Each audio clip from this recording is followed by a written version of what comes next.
Hola familia Nasma, estamos aquí para compartir acerca de la palabra de Dios. Yo soy el Padre Samuel Meléndez Gutiérrez y un gusto estar contigo. Estamos en el día número 119 de la lectura de la palabra de Dios. En este día vamos a compartir del libro de Samuel, capítulo 29 al 31 y el Salmo 18. Vamos a preparar nuestra sala de escritura para continuar la lectura de la palabra de Dios y también vamos a preparar nuestro corazón. En el nombre del Padre y del Hijo y del Espíritu Santo. Amén. Del libro de Samuel, capítulo 29. Los filisteos concentraron todas sus tropas en Afec, mientras los israelitas acampaban junto a la fuente de Jezreel. Los jefes filisteos avanzaban al frente del ejército con sus guerreros distribuidos en grupos de 100 y de 1000. David y sus hombres iban en la retaguardia con Aquís. Los jefes filisteos preguntaron: ¿qué hacen aquí esos hebreos? Aquís les respondió: este es David, vasallo de Saúl, rey de Israel. Lleva conmigo 1 año o 2. Y no ha encontrado nada que reprocharle desde el día que vino hasta hoy. Pero los jefes filisteos se enojaron con Aquís y le dijeron: haz que regrese ese hombre al pueblo que le asignaste, que no venga con nosotros a la guerra, no sea que vuelva contra nosotros en el combate.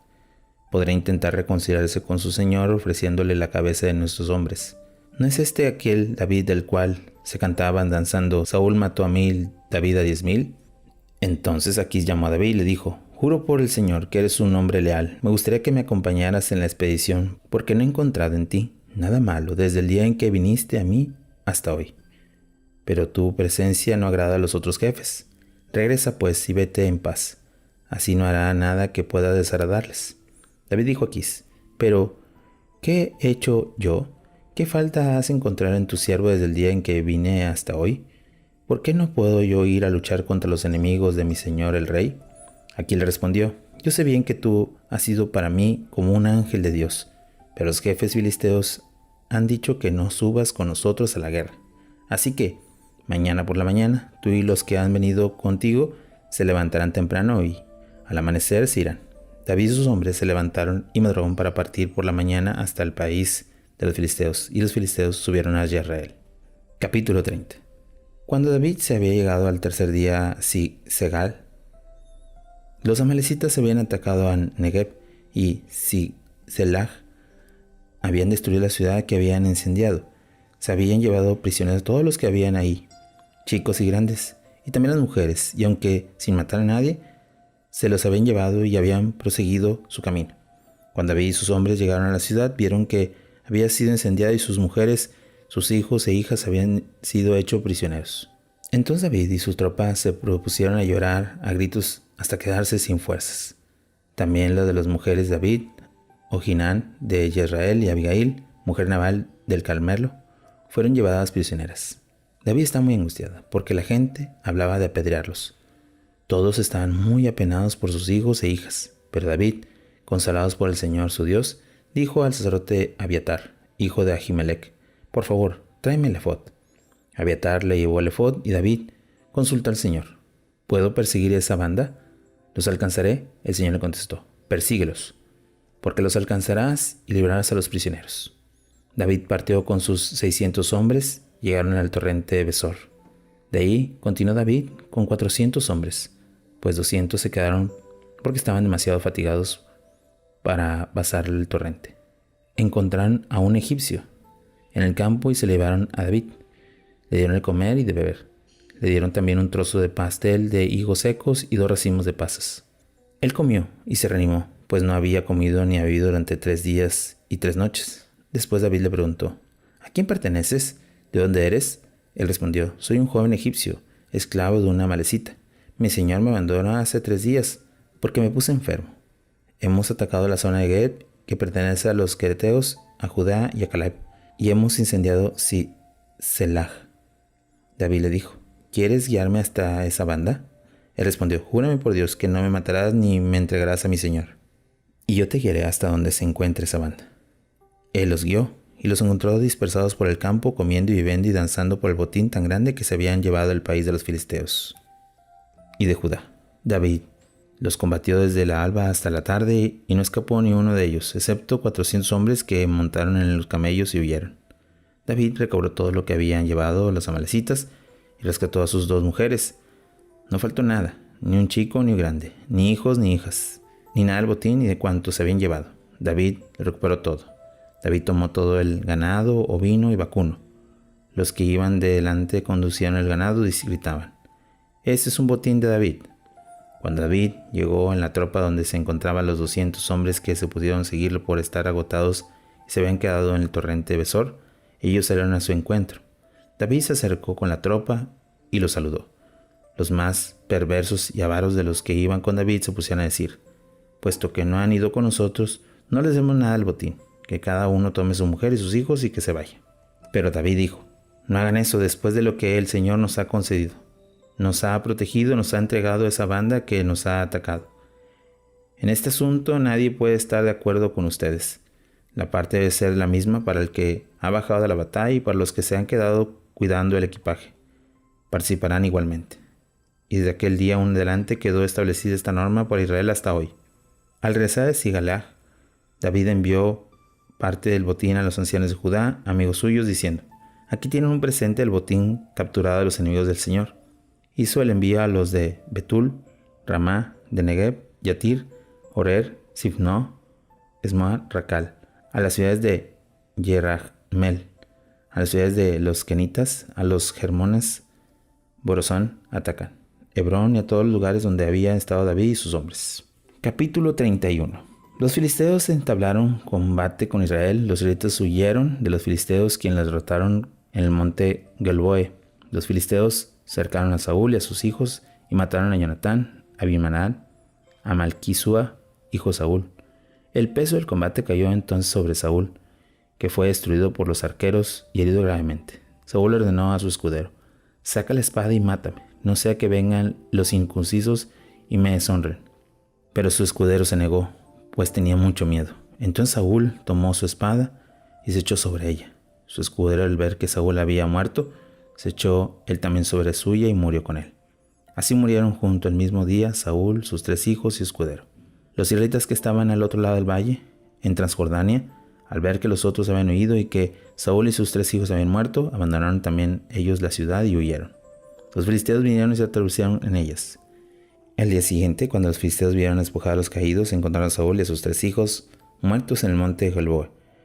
Les cortaron la cabeza, les quitaron sus armas, e hicieron pública la noticia por todo el país de los filisteos, en el templo de sus ídolos y todo el pueblo.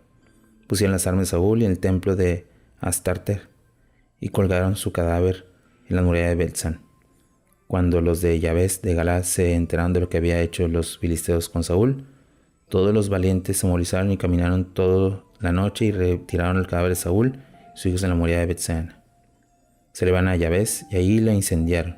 Después sepultaron sus huesos debajo del árbol sagrado de Yabes y ayunaron durante 7 días. Palabra de Dios. Te alabamos, Señor.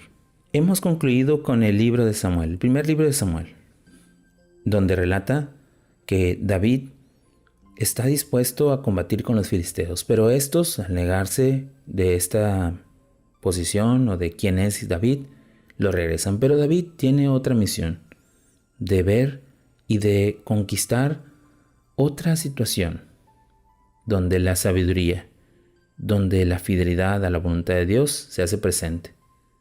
Y en el segundo momento, encontramos ahora a Saúl, en la dura batalla con los filisteos, donde él pierde la vida, donde él, en el combate de defender a Israel, ha caído. ¿Qué nos deja estos dos momentos?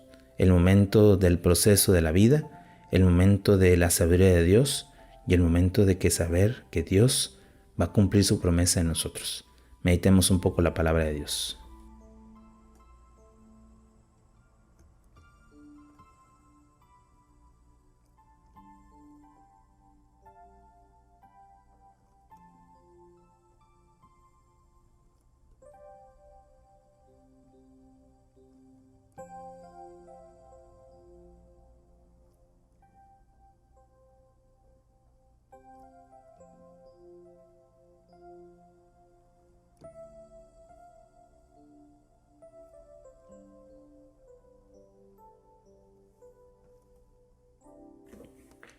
Habiendo meditado el libro de Samuel, pasemos ahora al Salmo 18. Al maestro de coro, David, al siervo del Señor, que entonó para el Señor este canto cuando libró de sus enemigos y lo mandó de Saúl dijo: Yo te amo, Señor, mi fuerza. El Señor es mi roca, mi defensa, y en el que me libra. Mi Dios, la peña en que me refugio y me escudo, mi fuerza, Salvador y mi fortaleza. Invoco al Señor, digno de alabanza, y Él me salva de mis enemigos. Los lazos de la muerte me envolvían, me asustaban torrentes destructores. Los lazos del abismo me aprensaban. La muerte me tenía entre sus redes. En mi angustia clamé al Señor. Grité a mi Dios pidiendo auxilio. Él escuchó mi voz desde su templo. Mi grito llegó hasta sus oídos. Se sacudió, retembló la tierra, se estremecieron los cimientos de la montaña. Se tambalearon bajo su ira. Una humadera subía de sus narices y sus bocas un fuego devorador que lanzaba carbones encendidos. Inclinó los cielos y descendió, y a sus pies tenía una densa nube. Montó en un querubín, emprendió el vuelo. Se movía sobre las alas del viento. De la oscuridad hizo un manto, un agujero sombrío. Unas nubes espesas formaban una tienda en el torno a él. El fulgor de su presencia despedía granizo y carbones encendidos. Tronó el Señor del cielo y el Altísimo hizo tumbar su voz. Lanzó sus flechas e hizo huir. Rayos incontables lo derrotaron. Quedó descubierto al fondo de los mares. Los cimientos de la tierra aparecieron. En la amenaza, Señor, de tu bramido, ante el furio reproso de tu nariz, alargó la mano desde lo alto y me tomó. Me sacó entre las aguas caudalosas. Me libró de un potente adversario, de enemigos más fuertes que yo. El día de mi desgracia me asaltaron, pero el Señor fue mi apoyo. Me libró, me dio respiro, me salvó, porque me ama. El Señor me premia porque ha sido justo, recompensa y la inocencia en mis manos, porque ha seguido la senda del Señor y jamás he traicionado a mi Dios. Tuve siempre presente sus mandatos, nunca rehace sus preceptos. Mi conducta ante Él ha sido irreprochable. Me ha esforzado en no pecar. Sí, el Señor me recompensa por mi fidelidad y mis manos son inocentes ante Él. A quien te ama, muestra el amor con el hombre honrado. Eres honrado, sincero con el que juega limpio, pero con el astuto eres sagaz. Tú salvas a los humildes y humillas a los altaneros. Señor, tú enciendes mi lámpara. Dios mío, tú alumbras mis tinieblas. Contigo me enfrento a cualquier ejército. Contigo, Dios mío, asalto la muralla. El camino de Dios es perfecto. Segura las palabras del Señor. Él es un escudo para los que se refugian en Él. Porque, ¿quién es Dios fuera del Señor? ¿Qué roca hay fuera de nuestro Dios? Dios me llena de fuerza y eres irreprochable en mis caminos. Hace mis pies como los ciervos. En la altura me sostiene firme. Adiestra mis manos para la batalla y mis brazos para estirar el arco de bronce. Tú me das tu escudo, Salvador. Tu derecha me sostiene. Has multiplicado tus cuidados conmigo. Despeja mi camino ante mí y no flaquea mis pies. Prosigo a mis enemigos. Los alcanzó. No descansó hasta hacerlos aniquilado. Los aplastó. No puedo levantarse. Queden deshechos bajo mis pies. Me ha llegado la fuerza para el combate. Doblea bajo mis pies a mis agresores. Haz huir a mis enemigos y aniquila a todos mis adversarios. Pido auxilio, pero no quien los salve. Acude al Señor, pero no le responde. Yo los trituro como un pueblo que se lleva el viento. Los pisteo como el barro de las calles. Tú me libras de la revuelta de mi pueblo. Me pones frente a las naciones. Un pueblo que yo no conocía me sirve. El primer gesto me obedece, me adula a los extranjeros. Los extranjeros se amedrantan y abandonan temblando su refugio. Vive el Señor, bendita sea mi roca. Sea glorificado mi Salvador, al Dios que me dio desquite, que pone los pueblos bajo mis pies y que me salve mis enemigos. Tú me das la victoria sobre mis adversarios, me libra de los hombres violentos. Por eso te alabo entre el pueblo, por eso, Señor, canto a tu nombre. Tú aseguras al rey la victoria y otorgas tu favor a tu ungido, a David y su descendencia por siempre. Oración final. Señor, hemos visto cómo la historia de la salvación, especialmente en Saúl y en David, nos da luces para poder conocer la fidelidad, la honradez y sobre todo, el camino recto. Enséñanos a cumplir esa voluntad, a llevar nuestro camino recto y a cumplir siempre con tu gracia, tu santa voluntad. Tú que vives y reinas por los siglos de los siglos. Amén. Bueno, familia, hemos tenido un día más de lectura de la palabra de Dios, esperando que puedas continuar y sobre todo vivir esta experiencia. Que tengas un bonito día y una fantástica semana. Bendiciones.